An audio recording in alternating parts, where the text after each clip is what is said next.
예, 방금 소개받은 경북대학교 사학과 이용호 교수입니다. 인사드리겠습니다. ただいまご紹介いただきました慶北大学の李英国です。大家好，我是来自庆北大学的李武浩老师。 제목이 월지 출토 책상 목관과 인재 선발입니다. 순서는 뭐 이런 식으로 하도록 하겠습니다. 핵심적인 내용은 2장, 3장, 4장에 나오겠습니다. 여기 이제 월성, 그 다음에 동궁과 월지 전경입니다. 전체가 다 들어가도록 이렇게 되어 있고요. 요거는 이제 이 동궁과 월지입니다. 가운데 보이는 큰 연못이 바로 월지가 되겠습니다. 그 다음에 월지의 세부 모습입니다. 자, 이 월지는 뭐냐면은 통일신라 시대 동궁에 만들어진 연못을 뜻합니다. 경주시 원화로 102번지 되어 있고요. 그 다음에 이 발굴을 했는데 1975년 3월 24일부터 1976년 3월 25일까지 뭐 꼭 1년에 걸쳐서 이 월지를 발굴했습니다. 그 다음 이어서 5월 10일부터 12월 30일까지는 주변 건물지를 발굴을 했습니다. 그래서 이 월지를 발굴한 것은 꼭 1년 간이었습니다. 뭐 출토 유물은 33,000여 점이 나왔고요. 토기, 뭐 생활용기, 불상, 묵선명 토기, 동물뼈, 그리고 목관이 나왔습니다. 그리고 이곳에서 발견된 이 유물은 경주박물관 내에 안압지관이라는 특별 건물을 만들어서 전시를 하고 있습니다. 그 다음에 또 특히 여기서 많은 이 동물뼈가 나왔습니다. 소, 말, 돼지, 개, 노루, 사냥, 사슴, 멧돼지가 나왔어요. 자, 그러면 여기서 검토하려고 하는 이 월지라는 이 거대한 인공연못의 이름은 뭐냐? 신라시대는 아마 월지였던 것 같아요. 그런데 이 조선시대에 오면은 이 안압지라는 이름으로 불려졌습니다. 뭐 이 기러기와 오리가 논이는 뭐 연못이다. 아주 낭만적인 그런 이름으로 이렇게 불려진 것 같습니다. 자, 그러다가 1963년 1월 21일 날 국가사적으로 지정되면서 임해전지라는 이름으로 불렸어요. 임해전과 그 주변에 있는 연못을 포함을 해서 국가사적으로 지정이 됐습니다. 그래서 쭉 이렇게 지내오다가 2011년 7월부터는 동궁과 월지로 이렇게 바꿨습니다. 그래서 여기에는 거대한 인공연못이 월지라는 이름을 이제 되찾게 된 겁니다. 그리고 이 월지 주변에 있는 이 건물들을 통틀어서 동궁이라 불렀습니다. 뭐 연못의 면적은 15,658제곱미터, 환석초의 길이는 1,005m 정도 되고요. 그 다음에 그 연못 안에 3개 인공섬이 있습니다. 크기에 따라서 대도, 중도, 소도 이렇게 구분을 하고 있습니다. 그리고 여기서 이제 목관이 출토되었는데 이 목관은 한국에서 출토된 우리나라 목관으로서는 최초의 것입니다. 뭐 여기에 이 목관의 출토 점수에 대해서는 뭐 해리 광고에 따라서 조금 왔다 갔다 이렇게 하는데 최근에 오는 신라 왕경 목관에서는 뭐 57점으로 이렇게 계산을 하고 있고요. 그 다음에 또 우리 인문학설에서 만든 책에서는 61점 이렇게 정의를 하고 있습니다. 자, 그러면은 월지에서 출토된 목관은 대체로 어떤 거냐 하면은 식품 부찰 목관이 많습니다. 그 다음에 약재명 목관도 있고 문호명 목관도 있고, 그 다음에 또 관청 이름도 나왔는데 종래는 여기 이제 세택이라는 관청 이름이 나왔다 해서 주목을 했는데 또 뒤에는 이 북상전을 추정할 수 있는 그런 문구도 있다, 뭐 이런 견해가 나와서 관청 이름도 확인을 할 수가 있었습니다. 특히 여기서 제가 관심을 두고자 한 것은 이 책사라는 글자가 새겨진 이 2개의 목관입니다. 그러면은 이 책사 목관에 대해서 기왕이는 어떻게 이해를 했냐, 이렇게 이해를 했습니다. 중국의 책서를 의식한 문서형식 하나다. 그래서 이 중국의 이 황제의 명령을 뭐 책이라고 했으니까 우리나라에 이제 이 6세기 금성으로 보면 교사 이렇게 말했죠. 왕교사. 그래서 아마 이 대신에 책자에다가 사자가 붙은 것이다. 뭐 이렇게 설명을 했습니다. 그런데 이제 이 견해를 이야기하신 분은 뭐 유명한 목관 연구자 이성질 선생님인데, 그런데 이 부분을 설명을 보면은 그렇게 자신있게 이야기하지 않았습니다. 아마 여러 가능성 중에 이런 것도 한번 생각하면 어떻게 했냐 한 이 정도였어요. 그런데 뒤에 이 목간을 중요하게 생각했던 분들은 이것을 그냥 그대로 아주 중요하게 생각한 것으로 그대로 막 받아들이는 경향이 있었습니다. 체중을 실어서 이것이라 하는 것하고 여러 가지 뭐 가능성이 있는데 혹시 뭐 이런 건 아닐까? 이런 거하고는 구별해야 된다고 생각합니다. 그래서 이 나온 견해가 뭐냐, 이거는 섭서목간이다. 섭서목간이다. 그리고 뭐 그 종료성에 대해서는 별로 주목을 하지 않았습니다.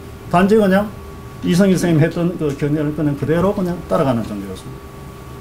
그런데 그 견해가 거듭 말씀드리지만 정말 단정적으로 이야기를 했다든가 하면은 따라갈 수 있는데 그냥 여러 가지 가능성 중에 그냥 혹시 이런 건 아닐까 하는 그 정도밖에 얘기를 하지 않았던 겁니다. 그 다음에 중국에서 중국 남조시대 제나라 양나라에서 이용한 책사제도가 시행되었다는 증거다. 이런 논문이 발표가 되었습니다. 아주 이 중요한 견해라고 저는 생각을 했습니다. 자, 그러면은 이 책사목간이 적힌 연대가 기록이 되었습니다. 보흥 4년에 이렇게 되어 있어요. 그래서 뭐 보흥 4년을 환산하면은 뭐 765년이 되는데, 물론 뭐 뒤에 이야기를 하겠습니다만 이때 보흥 4년이라는 큰 연도는 없죠. 없는데 보흥은 뭐 1년, 2년밖에 없습니다. 그러면 뭐 4년으로 치면은 765년이 되고, 그 다음에 이 765년은 8세기 중엽이니까 이때는 신라가 한화 정치를 시행했던 시기입니다. 한화 정치라는 것은 757년 12월 경과 16년 12월에 지명을 중국식으로 싹 바꿔버렸습니다. 그 다음에 759년 경도왕 18년 1월에 이 관호의 명칭을, 관호를 전부 다 중국식으로 싹 바꿔버렸어요. 그러다가 776년 1월 달에 다시 원래대로 되돌리는 이런 정책을 썼습니다. 이것은 뭐 우리 흔히 한화 정치라고 얘기를 하고요. 그리고 이런 그 한화 정치는 신라에만 있는 것이 아니고 일본에서도 확인이 되고 있고, 그 다음에 발레에서도 확인이 되고 있습니다. 그래서 이 보흥 4년이라는 연호가 적힌 이 책사목간을 이해하는 데 중요한 기준이 이 시기는 한화 정치가 시행될 때다. 이걸 일단 주목을 해야 될 것 같습니다.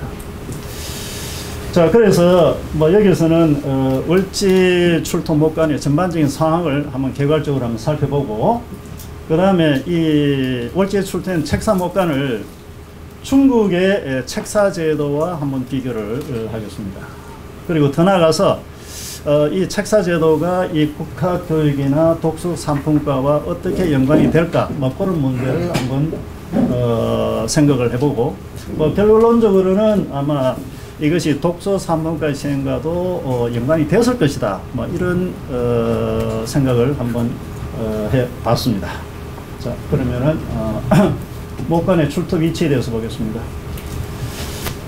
이 목간의 출토 위치는 다는 알 수가 없고요. 극히 일부만 이렇게 지금 밝혀져 있는 그런 상황인데요. 아마 이쪽이 입구죠. 지금 들어가면 이렇게 들어가 있고, 그다음에 군데군데 지금 확인이 돼 있고, 아마 여기에 이 출수한 거는 조금 잘못된 것 같아요. 출수는 여기에 있어야 됩니다. 요 지도는 나무속 암호 목간 이에 있는 걸 했는데 조금 이 출수의 위치라든가 이런 걸 조금 의심이 있고요. 그다음 일반적으로는 뭐 이렇게 생각하면 제일 맞죠. 여기서 죄송합니다. 여기서 들어가고 출수구가 저 위쪽에 이렇게 있는 과정이고, 이걸 생각을 하면서 대체적인 뭐 이 위치가 확인되는 건 뭐 아까 정리하면 그런 상황입니다. 자, 그 다음에 월지 목간의 전반적인 상황에 대해서 말씀드리겠습니다. 국립창원문화재연구소에서 한국의 고대 목간이라는 책을 2004년에 내고 개정판을 2006년에 냈습니다. 그전에는 우리가 이 목간을 연구할 때 뭐 흑백 사진 아니면은 뭐 이 눈으로 목간을 보면서 글자를 판독을 했어요. 그래서 잘 판독을 못하는 경우가 많이 있었습니다. 그런데 이번에 이제 그 적외선 사진 촬영이 이루어지면서 이제 정확한 판독이 가능해졌습니다. 그래서 아마 한국 고대 목관은 2004년에 한국의 고대 목관 이 책자가 나오면서 완전히 차원이 바뀌었다 이렇게 말씀을 드릴 수 있겠습니다. 자, 그 다음에 뭐 여러 번 적었는데 가장 최근에 이제 경주문화재연구소에서 신라환경목관이라는 책을 간영을 해서 모든 걸 종합적으로 또 한번 정리를 했습니다. 자, 그러면은 목관은 어디서 나왔느냐? 아까 여기 뭐 지도에서 잠깐 뭐 살펴봤습니다만도 기존의 견해는 이 3점을 제외하고는 임해전지, 통칭 제4건물지에서 제5건물지로 통하는 이중환석층 및 갯벌층에서 발견되었다. 뭐 이 견해가 이제 일반적으로 쭉 이제 알려져 있었습니다. 그런데 이제 이것을 다시 이제 세밀하게 이렇게 검토를 해본 결과, 이 검토는 이제 이용현 선생과 이 하시모토 우리 시게루 선생님이 연구입니다. 해보니까 이 연못 여러 군데에서 출토된 것이지 한 군데서 출토된 것은 아니다. 그래서 여러 군데에서 분산적으로 출토되었다. 그리고 그래서 뭐 일부 목관에 대해서 출토 지점을 확인을 했습니다. 그다음에 묵수미 목관의 숫자는 조금 이거는 이 헤아리는 방법에 따라서 좀 차이겠는데 여기 신라 왕경 목관에는 57점으로 이렇게 정리를 하고 있습니다. 자, 이 목관의 연대가 언제 거냐는 거죠. 그래서 목관 연대는 연호가 적힌 목관, 그 다음에 간지만 적힌 목관, 그 다음에 아무것도 적히지 않은 목관, 이렇게 세 가지로 구분할 수 있는데, 연대가 적힌 목관은 두 개가 나왔습니다. 여기 182호 목관, 184호 목관인데 182호 목관은 보험 4년 이렇게 해서 기록이 되어 있는데 뭐 환산하면 765년이 되고요. 그런데 이건 실제는 없다고 그랬습니다. 보험은 1년, 2년밖에 없습니다. 자, 그러면은 왜 신라가 이때 굉장히 긴밀하게 이렇게 이 당나라와 교류가 되는 시기인데 이 없는 그런 연호, 없는 이 보험 4년에 말을 썼을까 하는 것이 되는데, 자, 그러면은 삼국사에서 신라 사신이 당나라 간 시점을 찾아보면 이렇습니다. 762년 9월 달에 사신이 파견이 되었습니다. 763년 4월 달에 파견이 되고 765년 4월 달에 파견되었습니다. 이 사신은 빈번에 갔어요. 그런데 신라 궁중에서 발견된 목관 속에 이 보응 4년이라는 연도가 기록이 됐다는 겁니다. 이걸 실제적으로 환산하면 영태 원년이 돼야 돼요. 그래서 이 목관을 처음으로 주목했던 이기동 선생님은 이렇게 이야기를 하셨습니다. 여기 763년에 4월 달에 파견된 신라 사신이 당에 갔다가 이물에 안산의 난도 있고 등등 해서 아마 765년까지 돌아오지 못했을 것이다. 그래서 신라에서는 연호가 이 광덕으로 바뀌었다가 영태로 바뀐 그 사실까지 무릎에 썼을 거다. 그래서 아마 보응 4년을 썼을 것이다. 이렇게 이야기를 했어요. 이게 일반적으로 알려져 있었습니다. 그런데 속일본기에 보면 어떠냐면 764년에 신라에서 당나라의 사신을 파견했다는 기록이 있습니다. 그리고 이때 당나라 사신 한조채와 함께 동행을 했다는 기사가 나와요. 그러면 이제 아주 이제 이상한 거죠. 762년, 763년, 764년, 765년 줄곧 갔는데도 불구하고 어떻게 이 당나라에서의 노가 바뀐 사실을 몰랐을까? 좀 더 탐구를 해봐야 될 그런 상황입니다. 그 다음 184호 목관은 천보 11제라는 글자가 나오는데 뭐 이 제하는 것은 연 대신에 제를 쓰는 거죠. 그리고 이거는 744년부터 758년까지 15년간 제를 썼습니다. 당나라 현종 때의 상황입니다. 자, 그래서 요거는 752년, 하나는 765년, 그러니까 뭐 8세기 중력이 되겠습니다. 그러니까 이 두 연도는 목관이 작성된 연대를 판단하는데 아주 중요한 기준이 되는 해가 되겠습니다. 그 다음에 간지가 적힌 목관을 쭉 보면은 병자년, 갑진년, 을사년, 병인년 이 네 목관의 이 간지를 기준으로 해서 연도를 추정을 했습니다. 760년, 764년, 765년, 777년. 이렇게 추정을 하고, 그래서 이거는 경덕왕 10년 751년부터 해왕 9년 774년 사이에 일괄 자료다. 그래서 751에서 774 같으면은 아까 여기 765년도 들어가고 752년도 들어가죠. 그래서 이 연호나 간적 없는 목간도 역시 마찬가지일 것이다. 뭐 이렇게 해서 통설적으로 이렇게 내려왔습니다. 그런데 뒤에 이제 적연 사진이 공개가 되고 또 새로 판독을 하면서 많은 이 간제가 새로 확인이 되거나 수정이 됐어요. 그래서 병원년, 경원년, 갑진, 을유, 신묘년, 신해년 이런 게 새로 판독이 되는데, 만약 이 연도를 가지고 여기 751년에서 774년 사이를 이렇게 맞추면은 잘 안 많이 들어가요. 많이 들어갑니다. 뭐가 안 많이 들어갔냐면은 신묘년과 신해년이 안 많이 들어간다. 응? 이게 또 만약에 뭐 만약에 이 제로 표기되어서 모르지만 연으로 이게 되어 있기 때문에 제로 표기되는 그 시대는 벗어난다는 거죠. 그래서 나온 견해가 월지가 처음 만들어진 674년부터 신라가 막아둔 935년 사이로 이렇게 폭넓게 이렇게 이해를 하면서 이 목간의 연도를 추정해야 될 것이다 하는 견해가 나왔는데, 뭐 타당하다고 생각을 합니다.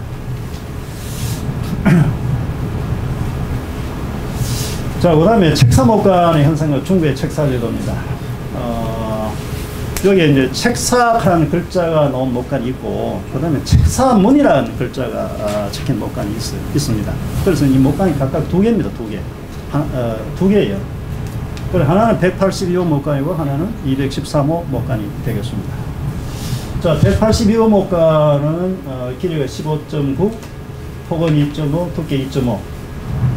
그 다음에 원주행 목간이고 사면 목간으로 되겠습니다. 213호 목간은 아주 짧습니다. 길이가 8.8cm, 그 다음에 1.45, 0.45. 그 다음에 상단부에 양쪽에 홈이 이렇게 파져 있습니다. 그 다음에 앞면과 뒷면에 다 글자가 새겨져 있는데, 책사문, 사형문, 금 이렇게 되겠습니다.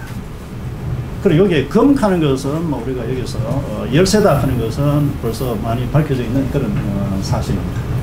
그리고 이게 열쇠고 앞에 이렇게 홈이 파져 있는 거 보니까 오늘 우리가 사용하는 열쇠고리 키홀더로서 사용된 목간으로 생각을 합니다.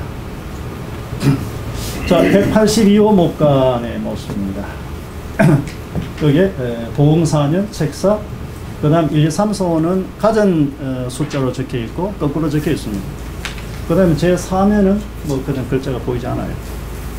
그래서 지금까지 많은 사람들이 이것을 3면 목간으로 이렇게 분류를 했는데, 글자가 3면에 있다는 것이 면이 3면인 것은 아닙니다. 자, 저기에서는 사진입니다. 자, 보응사년, 책사, 그 다음에 거꾸로 역방향으로 1, 2, 3, 4, 5, 그 다음에 이렇게 되는데, 자, 그래서 제 4면에 글자가 있느냐 없느냐 이게 이제 상당히 좀 논란이 되겠죠. 그래서 저도 열심히 보니까 4면을 만들어 놓고 3면만 이렇게 글씨를 쓴 경우가 있는지 잘 모르겠어요. 그래서 다시 보니까 뭔가 좀 보이는 것도 다르고, 그래서 저는 이 4면 목간이 아닌 4면에 글자가 원래 다 있었던 것이 아닌가 하는 생각을 해봤습니다. 보겠습니다. 그 다음에 213호 목간은 앞에 있는 컬러 사진이고 적여둔 사진이고 글자를 확대한 그런 모습입니다. 자, 182호 목간부터 한번 검토를 하겠습니다. 이 182호 목간에 보면은 우리가 책사라고 읽었는데, 이 책자가 보면은 대죽 아래에 송나라 송자가 이렇게 적혀 있어요. 그래서 이게 이 책자 맞나? 그래서 이게 영자다 이런 견해도 나온 바가 있으나, 처음 이기동 선생님 판독할 때부터 책자로 바르게 읽었습니다. 옳다고 생각합니다. 그리고 여기에 중국의 위징이라는 학자하고 공동 연구를 한 분들이 이거는 책자가 맞다는 것을 아주 자세하게 이렇게 밝혔습니다. 그 다음에 이 목간을 보면은 순방향으로 위에서 아래로 쓴 글자하고 그 다음에 밑에서 올라가면서 뒤집어서 이렇게 쓴 글자가 이렇게 혼재하고 있다. 이게 좀 특징인 것 같아요. 그 다음에 제4면에 묵서가 있느냐 없느냐. 그 다음에 그래서 이 적외선 사진을 제시하는 방법, 많은 뭐 여러 책에서 이 사진을 제시를 했지만도 제3면이 거꾸로 되어 있는 것을 다시 바르게 뒤집어서 이렇게 하기도 하고요. 그 다음에 4면은 아예 사진을 제시하지 않기도 하고 이렇게 했는데, 역시 있는 그대로 자료를 제시하는 것이 옳다고 생각합니다. 그래서 이 나무속 암호목간에 있는 그 사진이 제일 정확하다. 아까 방금 보신 그 사진입니다. 있는 그대로 해야 되지 임의로 방향을 틀어서 제시해서는 안 되는 거죠. 원래 그대로 하는 게 맞다고 생각합니다. 자, 그래서 제4면에 글자가 있는가 하는 것이 이제 문제가 됐는데, 그래서 글자가 없다고 해서 3면 목간으로 정의해 놓은 자료집이 많이 있었습니다. 그러나 이 사진을 좀 유심히 보는 결과 표면에 뭔가 끄덕끄덕한 좀 보이는 것 같아서, 또 4면을 만들어서 3면만 쓴 그런 사례를 잘 찾을 수 없다는 점에서 4면에 글자가 있지만 이 판독은 좀 불가능한 것이 아닌가 이런 생각을 좀 했는데요. 기존에도 여기 4면에 글자가 있는 것으로 파악한 견해가 있었습니다. 이용현 선생이 1면, 2면, 3면, 4면 하면서 4면에 글자가 있다고 이렇게 표시를 해놨어요. 판독은 못했습니다. 뒤에 윤선태 선생은 이 목간을 해설하면서 4면에 이 글자가 있다고 하면서 정작 그 표에는 4면에 글자가 없다고 이렇게 정리를 해놨어요. 그래서 여기서는 목판이 약간 보이지만 판독은 아마 불가능하다. 뭐 이렇게 저는 정리를 했습니다. 그 다음 읽는 방법도 아까 그 사진에 보이는 순서대로 1면, 2면, 3면 이렇게 하거든지 4면까지 넣어서 1면, 2면, 3면, 4면으로 순으로 이렇게 읽어왔습니다.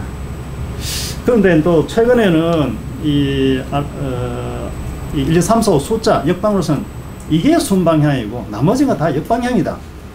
그래서 3, 2, 1, 4면의 순으로 읽는 것이 맞다. 3면이 정방향이고 나머지는 역방향이다. 이런 견해도 제시되었습니다. 그러나 뭐 여기서는 정정과 같이 읽는 것이 옳지 않겠나 이런 생각을 했습니다. 자, 이 보홍4년은 뭐 실은 영태원년이라고 이렇게 얘기를 했죠. 영태원년이 했는데, 그래서 이 부분을 원년이고, 그 다음에 목간의 용도에 대해서 조금 더 살펴보도록 하겠습니다. 자, 이성지 선생은 이렇게 이야기를 했습니다. 최근 국가행정기관의 명령이다. 6세기 신라 비문에 교사란 용어가 있는데 책사도 그런 것하고 유사한 것이다. 그리고 왕명 혹은 태자의 명령과 아마 관계될 것이다. 뭐 이런 이야기를 했습니다. 뭐 이것도 아까 말씀드렸다시피 그냥 뭐 이런 거 아니겠느냐 하는 정도였어요. 체중을 실어서 단정한다든가 그런 것은 아니었습니다. 이용현 선생은 1, 2, 3, 4, 5의 글자가 1, 2, 3, 4, 5의 대용자라는 점에서 문서의 내용을 보기는 어렵고 섭수된 것으로 봐야 한다. 그래서 섭수목간설이 굳어졌습니다. 자, 그래서 제3면을 거꾸로 돌려서 산 점을 섭수목간의 근거로 제시를 했습니다. 그래서 무슨 용도가 뭐 필요하면은 글자를 거꾸로 쓸 수 있는 역방향으로 쓸 수 있는 거죠. 그 다음에 내용이나 묵서의 서로 다른 방향 등을 고려할 때 보홍4년의 문서에 자주 사용하는 글자들 연습한 섭자목간이다. 똑같은 섭수목간이지만 보홍4년에 문서에 자주 사용하는 글자 연습을 했다. 이렇게 설명을 했어요. 자, 그러면은 여기도 생각을 해보겠습니다. 섭수목간이란 뭐냐? 섭수목간의 정의는 무엇인가? 누가 이 용어를 처음으로 창안했는가? 어떤 뜻으로 썼는가를 한번 따져보도록 하겠습니다. 그런데 뭐 제가 찾아본 결과는 잘 모르겠어요. 누가 이 용어를 썼는지. 중국에서 썼는지 일본에서 썼는지. 일본의 사전에도 섭수란 용어는 잘 나오지 않는 것 같습니다. 중국에는 모르겠어요. 중국에도 아마 찾기가 좀 힘들 것 같습니다. 그래서 우리가 그냥 섭수목간이라 하면은 같은 글자를 쭉 막 되풀이해서 복잡하게 쓰면 섭수목간 이야기를 할 수 있는데, 같은 글자를 되풀이해서 쓴 부분이 없습니다. 그런데 섭수목간인가? 역방향으로 썼다고 해서 이게 섭수목간의 근거가 되는가? 우리는 목간을 일본 학계를 통해서 아마 뭐 공부를 했다고 생각하는데, 일본 학계에서 섭수목간이라고 하는 용어를 그대로 도입해서 쓰는 것이 맞나? 이런 그 근본적인 문제를 생각해 봐야 할 거로 생각합니다. 혹시 섭수목간 이렇게 얘기했을 때 정말 그 옳은 내용을 제대로 담아내지 못한 것은 아닌가, 이런 의문도 들었습니다. 그래서 저는 생각할 때 단순히 글자를 익히기 위해서 썼으면은 섭자목간이라고 하는 것이 맞다. 글자를 익히는 용도로 썼다는 거죠. 이건 섭자목간이다. 그리고 우리 사전에도 섭자는 말은 나와 있습니다. 그 다음에 글자를 알지만 목간에 정사하기 전에 여분 목간에다가 미리 한번 리허설로서 이제 한번 써보는 경우가 있죠. 이런 것은 연습 목간이라고 부르는 게 안 맞나?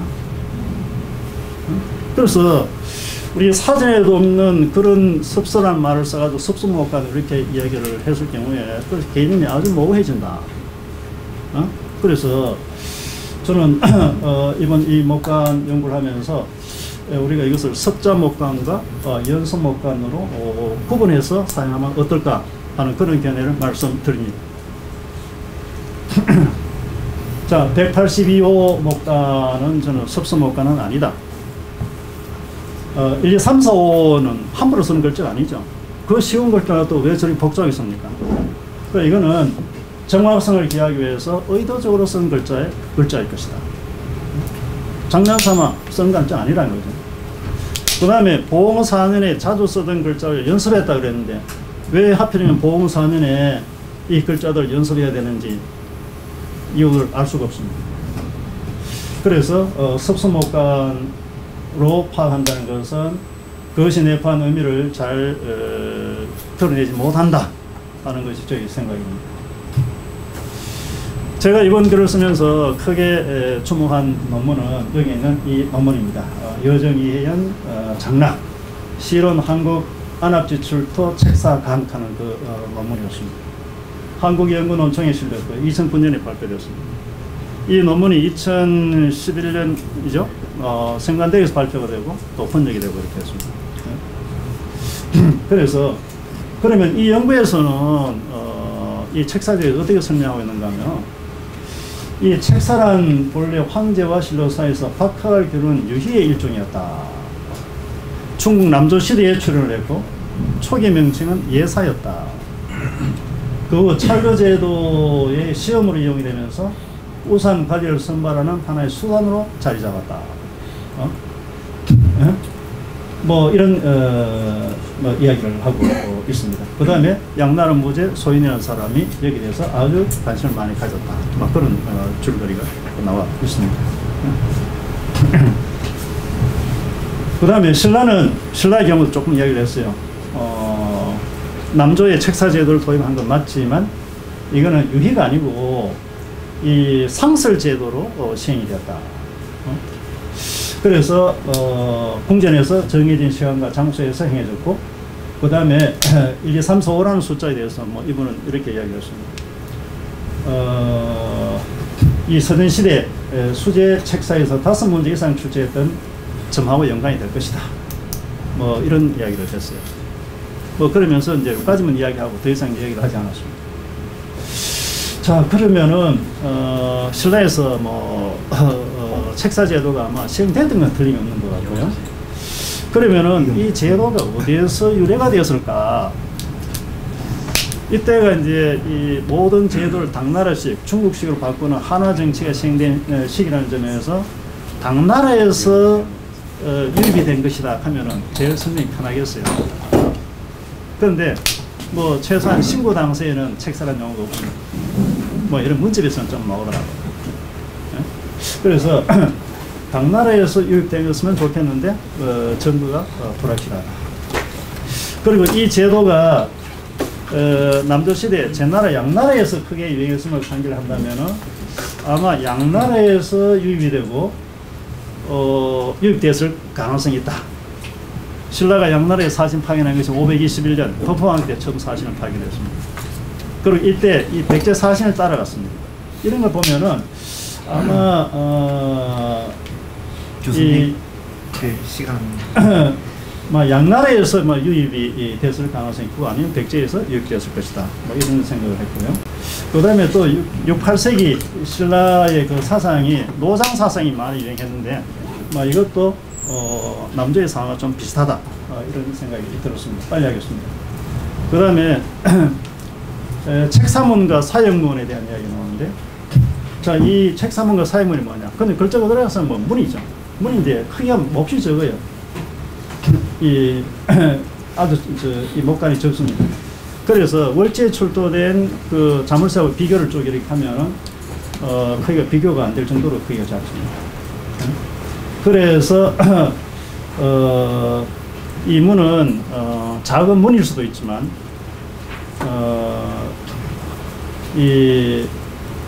여러 개 문들이 있는 것 중에 어느 일부를 가리킬 가능성도 있고요. 그 다음에 사형문에 대해서는 사형문이 뭐냐, 사역이 뭐냐. 이때 역은 주역을 뜻하는 것이 아닌가 이런 생각도 해봤습니다. 조금만 보겠습니다. 이 길이가 이 정도 되죠. 이 정도 되고, 이 정도 되고, 되고, 그 다음에 좀 이렇게 되어 있는데, 그거는 아주 적다는 겁니다. 그 다음에 마지막입니다. 신라의 책사적으로 유행된 것은 사실인 것 같고요. 그러면 왜 실시를 했느냐. 이건 한화정치 시기라는 점도 있고, 그 다음에 765년이 경등왕이 훈구하고 해공왕이 즉위한 해이기 때문에 해였습니다. 그래서 해공왕이 즉위한 해에, 즉위한 달에, 즉위한 6월 이후에 아마 시행됐을 가능성이 있다. 신왕의 축하 의례가 아닐까 이런 생각을 해봤고요. 그 다음에 국학과 독서 3분과 제도가 있는데 이 교수 과목과 시험 과목은 이렇습니다. 그런데 이 국학의 시험 과목이 독서 3분과 시험 과목이 국학의 과목보다도 훨씬 수준이 낮습니다. 단계가 낮아요. 이런 것 생각을 해야 되고 그래서 독서 3분과와 앞서 있었던 국학의 관계를 아주 부드럽게 해석하는 견해가 드물었습니다. 첫 번째 견해가 쭉 있습니다만도 이것도 이러한 결론을 끌어내기 위한 과정을 보면은 설명이 의심스러운 부분이 너무 많습니다. 그 다음에 두 번째, 세 번째는 나름대로 설명은 가능하다고 봅니다. 그래서 저는 이 책사제도가 한화 정치기에 옛날 그 남자의 제도를 부활시켜서 수행해 본 것이다. 이런 생각도 해봤지만 해공왕이 즉위하는 시점이기 때문에 아마 이거는 갑자기 시행한 것은 아니고 아마 여러 번 시행된 것이 틀림없고 그 다음에 뒤에 나타나는 독서 3강으로 아마 연결되는 것이 아닌가 이런 생각을 해봤습니다.